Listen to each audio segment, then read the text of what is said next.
Mister Narendra Modi आज वो ही कर रहे हैं जो उनकी सोच है। वो आरएसएस की सोच के ऊपर पहरा दे रहे हैं। और आरएसएस की सोच क्या कहती है? आरएसएस की सोच हिंदुओं के लिए नहीं है। हिंदू राज तो उनका नारा है, उसके अंदर किन्हीं भी अल्पसंख्यक लोगों की भी जगह नहीं है।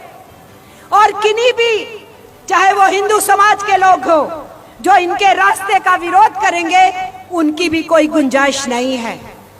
इसलिए ये लड़ाई हिंदू बनाम मुस्लिम सिर्फ वोटों के लिए बनाई जा रही है। इसमें हिंदुत्व का या हिंदू धर्म का कोई लेना देना नहीं। वो केवल शस्त्र की तरह ये इस्तेमाल कर रहे हैं। तो ये इनके इतिहास से निकलता है। हम अच्छे से जानते हैं, खून के आंसू पिलाए हैं मिस्टर नरेंद्र मोदी की सरकार ने हमारे अवाम को। नरेंद्र मोदी सैडिस्ट है। दूसरों को आंसू देके प्रसन्नता महसूस करने वाला जो व्यक्ति होता है, उसी को सैडिस्ट बोलते हैं।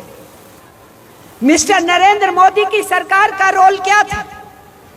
उसको तब के उनके रोल को समझेंगे जिस भारतीय जनता पार्टी का पुराना नाम भारतीय जनसंघ पार्टी था, या भारतीय जनसंघ पार्टी और भारतीय जनता पार्टी जो राष्ट्रीय स्वयंसेवक संघ के बेटे हैं, इनका क्या रोल था। उसी से ही हम समझ सकते हैं कि मिस्टर नरेंद्र मोदी की नीतियां आज मजदूर के विरुद्ध क्यों हैं, किसान के विरुद्ध क्यों हैं, जनता के विरुद्ध क्यों हैं, पब्लिक सेक्टर के विरुद्ध क्यों हैं, अडानी अंबानी और दूसरे पूंजीपति घरानों के हक में क्यों हैं, विदेशी हुकूमतों और विदेशी बड़ी वित्त पूंजी के अधिकार क्षेत्र को बढ़ाने के लिए क्यों हैं। ये हमें तभी समझ में आएगा अगर हम इनका रूट समझे। इसलिए जान लीजिए, ये तख्त बना 1920 में, आरएसएस बना 1925 में, और आरएसएस नरेंद्र मोदी बीजेपी के कम और आरएसएस के स्वयंसेवक ज्यादा। भूलिए मत इस बात को। ये भारतीय जनता पार्टी की सरकार नहीं है जो दिल्ली में बैठी है। भारतीय जनता पार्टी आरएसएस की सरकार है और आरएसएस के निर्देश पे चलती है। और आरएसएस के स्वयंसेवक इस वक्त सत्ता के ऊपर हाकिम है। तो आरएसएस के फाउंडर हेडगेवार को पूछा गया था, आप अंग्रेजों से लड़ोगे? देश के अंदर आजादी का आंदोलन तेज हो रहा है। हेडगेवार ने कहा था, हमारी अंग्रेजों से कोई लड़ाई नहीं। अगर आज मैं बोलती हूं, मिस्टर मोदी, आप और आपकी टीम हिंदुस्तान के आजादी के आंदोलन में हिस्सा नहीं ली, अंग्रेजों की दलाली की, तो मैं इल्जाम नहीं लगा रही, मैं वही दोहरा रही हूं जो उनके गुरु हेडगेवार ने कहा कि उनका अंग्रेजों के खिलाफ लड़ाई में कोई लेना देना नहीं है।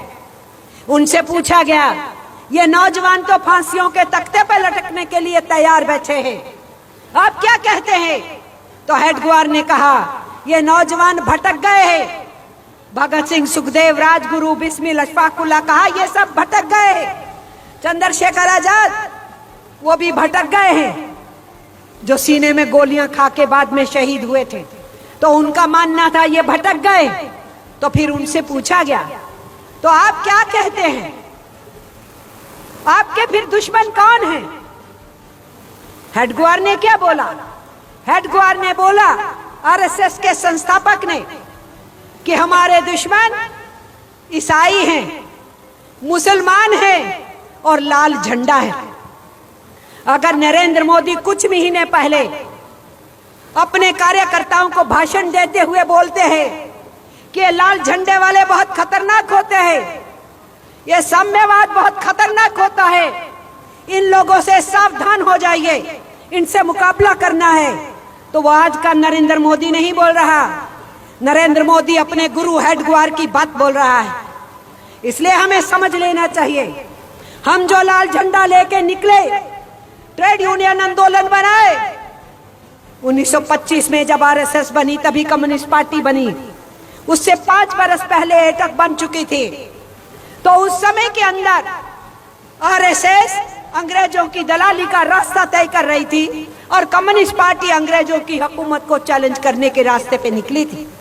और लाल झंडा लेके हमारी आज उसी पहले से मैदान के अंदर अंग्रेजी हुकूमत के खिलाफ लड़ाई के मैदान में थी। अपनी मांगों के साथ साथ। और इन लोगों ने जब देश आजाद हुआ पब्लिक सेक्टर बनाने का विरोध किया, बड़े बड़े अदारे और कारखाने बनाने का विरोध किया, सरकारी क्षेत्र में खदान और खदानों को में काम करने का विरोध किया, एक्सप्लोरेशन का विरोध किया और कहा कि सब कुछ अमेरिका के मॉडल की तरह विदेशों से मंगाना चाहिए।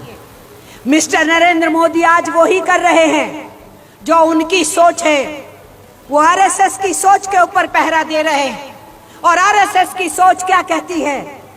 आरएसएस की सोच हिंदुओं के लिए नहीं है, हिंदू राज तो उनका नारा है। आरएसएस की सोच, आरएसएस की समझ के हिसाब से जो राज होगा उसको स्थापित करने की है, ऑटोक्रेटिक स्टेट बनाने की। उसके अंदर किन्हीं भी अल्पसंख्यक लोगों की भी जगह नहीं है और किन्हीं भी, चाहे वो हिंदू समाज के लोग हो जो इनके रास्ते का विरोध करेंगे, उनकी भी कोई गुंजाइश नहीं है। इसलिए ये लड़ाई हिंदू बनाम मुस्लिम सिर्फ वोटों के लिए बनाई जा रही है। इसमें हिंदुत्व का या हिंदू धर्म का कोई लेना देना नहीं। वो केवल शस्त्र की तरह ये इस्तेमाल कर रहे हैं। तो ये इनके इतिहास से निकलता है, जिस सोच और समझ को लेकर के आज मिस्टर नरेंद्र मोदी की सरकार काम कर रही है। इसीलिए हर चीज में ये हिंदू मुस्लिम फिसाद बनाने की कोशिश करते हैं, जहर भरते हैं, नफरतों को फैलाते हैं, आम समाज को बांटते हैं। धर्म, जात, भाषा, इलाका, पहरावा, खान पान, हर चीज में समाज को बांट देना चाहते हैं, क्योंकि उसी के जरिए से वे वोट की राजनीति करना चाहते हैं। आप ही के बिहार में अमित शाह ने ये कहा था आके चुनावों के दौरान, जब उनसे पूछा गया था हमारे 15-15 लाख रुपए कहाँ है, हमें दीजिए, आपने वायदा किया था 2014 में। और अमित शाह ने कहा था वो तो एक चुनावी जुमला था, वो तो चुनावों में बहुत से वायदे किए जाते हैं, उसके बारे में आज क्यों पूछते हो?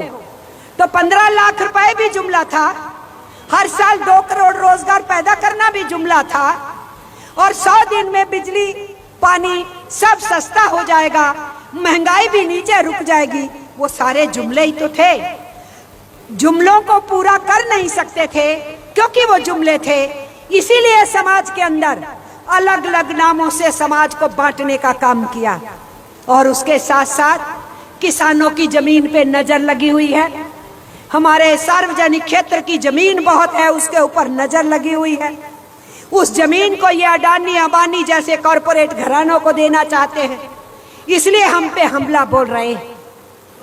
मजदूर के बारे में इनको मालूम है कि मजदूर वर्ग पहली कतार में खड़ा होगा इनकी हुकूमतों की नीतियों को प्रस्त करने के लिए। इसीलिए हमारे ऊपर पहला हमला है।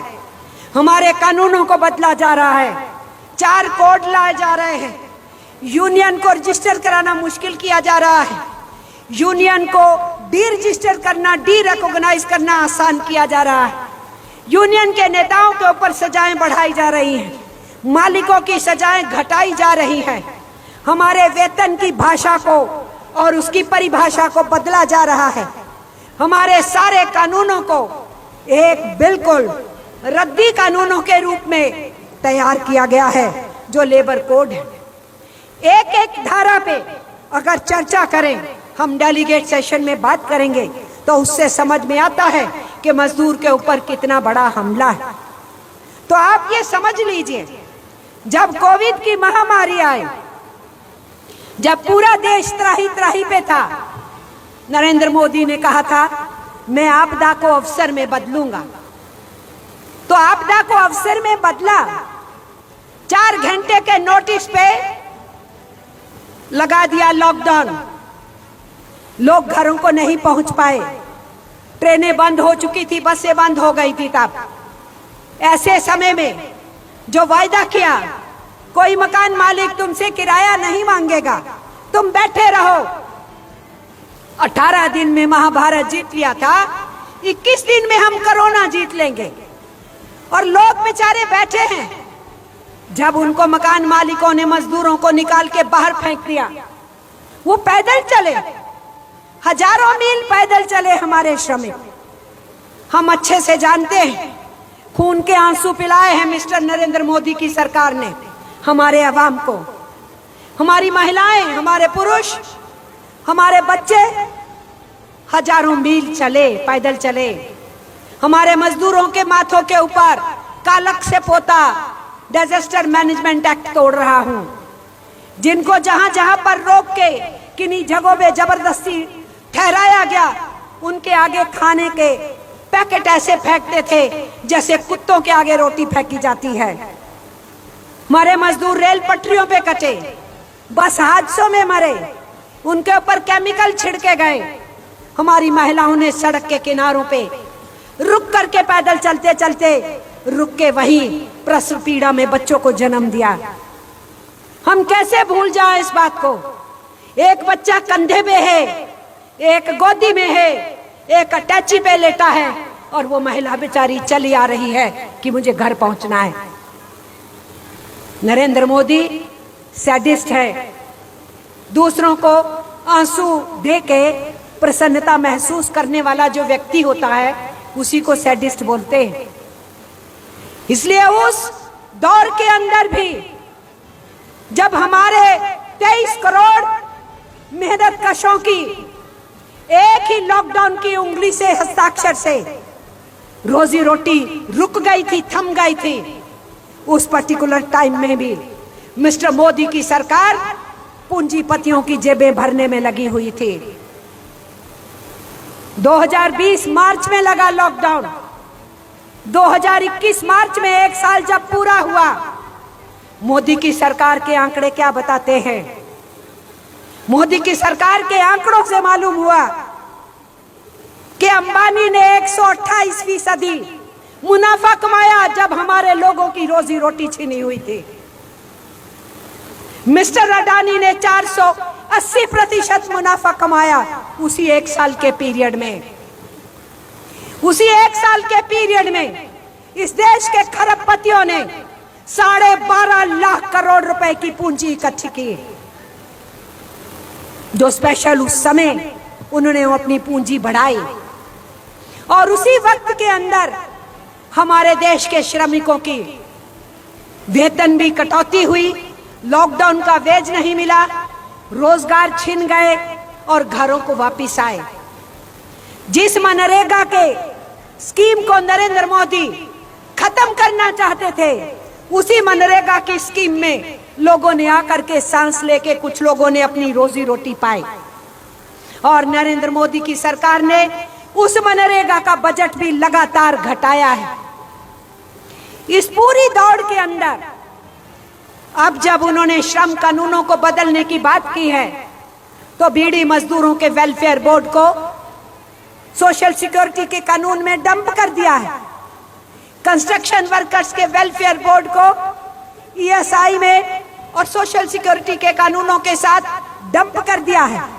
इसी तरीके से एक एक करके हमारी ईएसआई, हमारी प्रोविडेंट फंड के कानून और बहुत से सामाजिक सुरक्षा के कानून एक ही जगह पर डंप कर दिए हैं। जितनी सुविधाएं मिल रही थी उन सुविधाओं को रोक दिया है और गैर बराबरी, तेजी